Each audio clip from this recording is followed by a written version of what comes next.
Se a função do rock é quebrar paradigmas e chocar algumas figuras foram longe demais, seja através do visual das letras ou atitude, ou também juntando tudo isso numa coisa só, como é o caso do Marilyn Manson.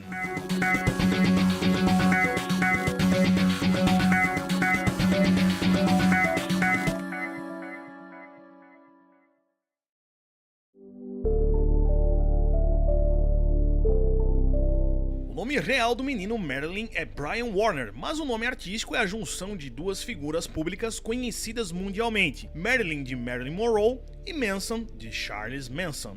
If I started murdering people, there'd be none of you left. A infância dele, como a de muitos artistas lá de cima, foi regada a muita perseguição de colegas de escola, abuso sexual de um vizinho e escolas de padres extremamente rígidas. Em resumo, essa foi a infância do magrelo e branquelo Brian. Tido como uma figura esquisita já pelo seu jeito tímido e introspectivo, somado ao seu corpo esguio, ele então começa a usar maquiagens e máscaras. Podemos dizer então que foi ali que ele começou a construir o que viria futuramente a ser o seu personagem, o Marilyn Manson, que é cercado por vários mitos e lendas urbanas que muitos de vocês já sabem. Ele também tinha um avô que, digamos, era mau, e o heavy metal passou a ser então uma válvula de escape para todo aquele clima, né, todo aquele ambiente de opressão e rigidez.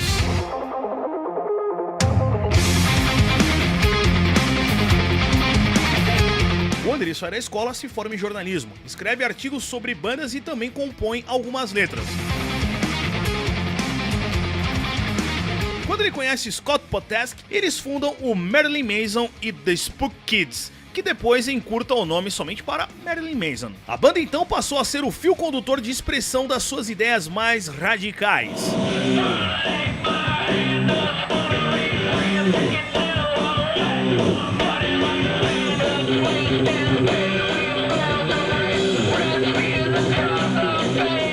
A primeira formação da banda que deu origem ao primeiro disco era Twig Ramirez, Daisy Berkowitz, Madonna Wayne Gracie e Sarah Lee Lucas. Com essa formação e produção de ninguém menos que Trent Reznor, eles lançam a primeira bolacha, Portrait in of America Family.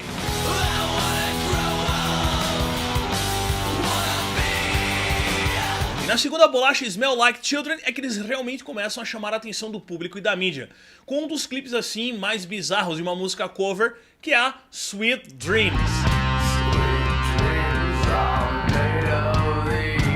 Eu simplesmente fiquei estático quando vi essa bizarrice pela primeira vez. Já haviam me falado do Manson antes, de suas costelas retiradas para um alto prazer oral e sua postura satânica, mas ver essa doideira a primeira vez me fez ficar assustado.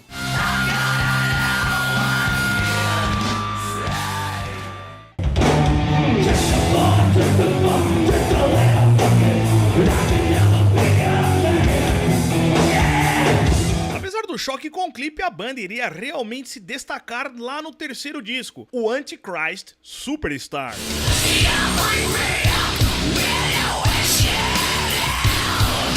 Outro clipe que me chocava também era esse do Antichrist Superstar. Eu lembro que tinha uma versão lá do B que passava lá no Fúria e que no começo ele ficava xingando os religiosos, falando umas coisas contra o cristianismo, e era gravado com uma câmera amadora, então dava um clima assim bem mais bizarro, bem mais deep web. Vocês chegaram a ver esse clipe também que passava no Fúria, cara? Comenta aqui embaixo. Bom, o terceiro disco vendeu mais de 132 mil cópias na primeira semana, na semana de lançamento. E aí, em 97, eles foram chamados para tocar no VMA, isso como atração final, fechando o evento.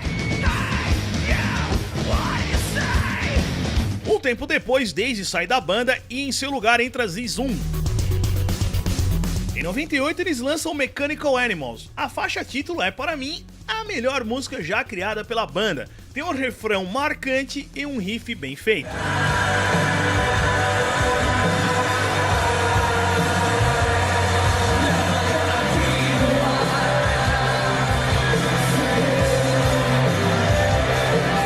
Ainda nova formação, o visual também muda. As roupas pretas e pornográficas dão lugar a uma estética mais colorida e esquisitona. Até implantes nos seios, né? Tem implantes de seios, o Marilyn Manson adota no visual, dando uma coisa assim mais andrógena naquela figura dele meio sem definição. Eu ainda prefiro o visual antigo e o som mais antigo, mesmo porque nesse disco a coisa tomba por um lado assim mais comercial. Nessa mesma época ele aparece de namorico com uma VJ gostosíssima, que é a Julia Vallet, da MTV europeia. Inclusive isso deve ter tirado a dúvida de muitos caras aí que achavam que ele era gay. Bom, tanto faz, pouco importa isso, mas amiguinho, eram os anos 90 e essa época, essa década, era coisa de louco.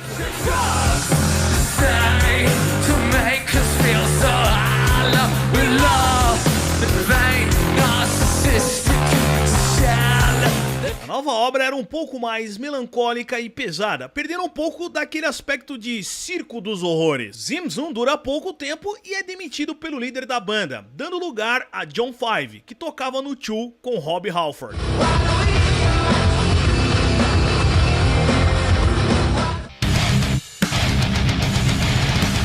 Hollywood é lançado em 2000, um disco bem peculiar em que o som toma uma nova forma, mais comercial que a do álbum anterior, apesar da capa bem controversa.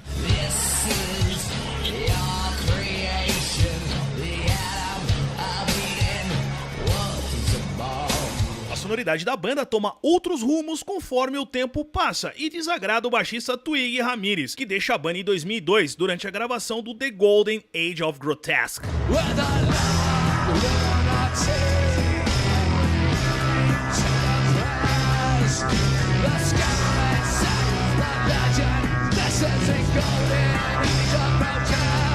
Tim Skold já havia trampado com Manson na trilha sonora do Resident Evil antes mesmo de assumir o baixo oficialmente da banda. E se você acha que as participações do magrelão esquisito no cinema só se resumem a trilhas sonoras, é porque você ainda não assistiu o Party Monster, que ele interpreta uma travesti chamada Cristina. Ele realmente gosta de chocar. E sabe o que é interessante, cara? Ele é parente de quarto grau de um comentarista conservador lá dos Estados Unidos chamado Pat Buchanan. Acho que é assim que pronuncia. E também os pais dele são extremamente religiosos, né? São cristãos ferrenhos. E eu acredito que tudo isso foi só alimento para toda a sua fúria e ódio em relação à igreja e o cristianismo. A banda entra no hiato e fica 4 anos sem lançar discos, até que em 2006 o site oficial da banda lança várias postagens e imagens de artes com frases de efeito e fazendo referência a The Celebritarian Corporation, um projeto artístico esquisitão liderado pelo vocalista.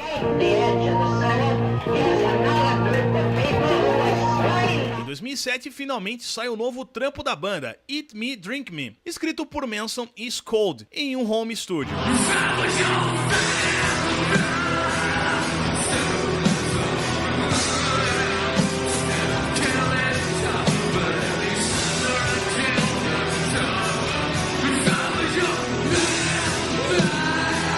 Esse disco deu uma certa polêmica por conta de uma música, que eu vou até ler aqui porque eu não consegui decorar o nome, é muito grande. Mutilation is the most sensory form of flattery, que muitos achavam que na verdade era uma cutucada aos caras do My Chemical Romance, mas na verdade ele desmentiu e não tinha nada a ver. Em 2009 saiu The Height End of Low, que começou a ser escrito depois da turnê Rape of the World Tour. E teve como primeira single, vou ter que ler aqui porque também é o nome do diabo, Armageddon Motherfucking Gaddon. Nome do cacete.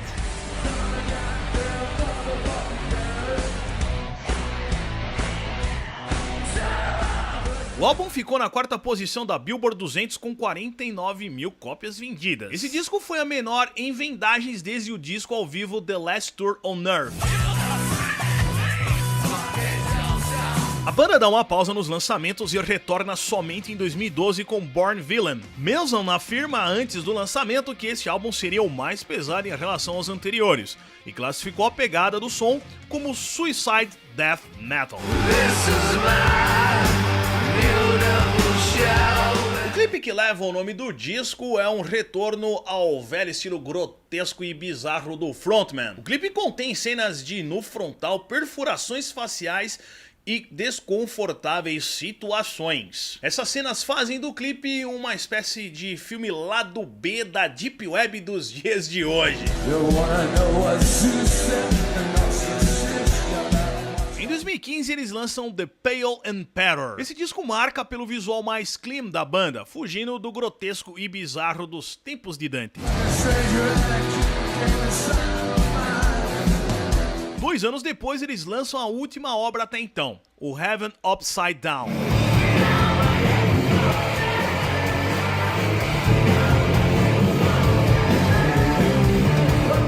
Manson é um cara que chocou a sua época, cercado por vários mitos e lendas urbanas bizarras. Foi porta-voz de muita molecada aí que queria expressar o seu ódio, sua aversão ao cristianismo e seus valores, muitas vezes através de um visual bem incompreendido. Ele inclusive também foi casado com uma atriz burlesca, a Dita Van Teese, e noiva da atriz Rose McGowan, mas com ela não chegou a se casar de fato. Ele meio que caiu assim no esquecimento, acho que desde o Mechanical Animals ele não lançou algo assim tão expressivo e chocante dentro da cena. A fase bizarra, digamos que durou pouco, e o som foi se tornando assim cada vez mais assim comercial e inexpressivo. Claro, essa aqui é só minha opinião, eu gostaria que vocês deixassem a opinião de vocês aqui sobre essa ilustre figura que várias pessoas odeiam. Na verdade é um extremo, ou você odeia ou você ama, não tem meio termo.